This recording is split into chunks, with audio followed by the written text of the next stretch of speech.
Hurmatli kuzatuvchilar, eng arzon Qarshi kanalida G'uzor tumaniga kelgandik. BMWni nech pul oldingiz aka? $4200 ga. $4200 ko'ryapsizlarmi? Qayerdan oldingiz aka? Vladivostoydan. Sizlarda endi borgandan keyin Rastamoshga bormi yo'qmi? Bor, primерно 10 millionlarga sizlarning pullaringiz tushadi. 10 million.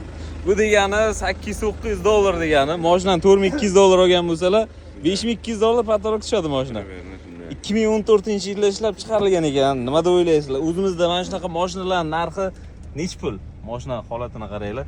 Aka, necha kilometr haydab kelyapsiz mashinani? 6000 kilometr. 6000 kilometr benzinda. Solarka, dizel. Solarka, dizelni. Maksimal tezlik nechagacha haydab ko'rdingiz? 170. 170 ha? Oddiy eko nimada? Ha, eko rejimda. Sportda ketadi. Yana bosaverasiz akansa. Nima deb o'ylaysizlar? O'zbekistonda ham mana shunaqa 10 million bo'lib qolsa Rastamoshga mana shunaqa mashinalar mingan bo'larmi deylar. Kommentariyada fikringizni qoldiringlar.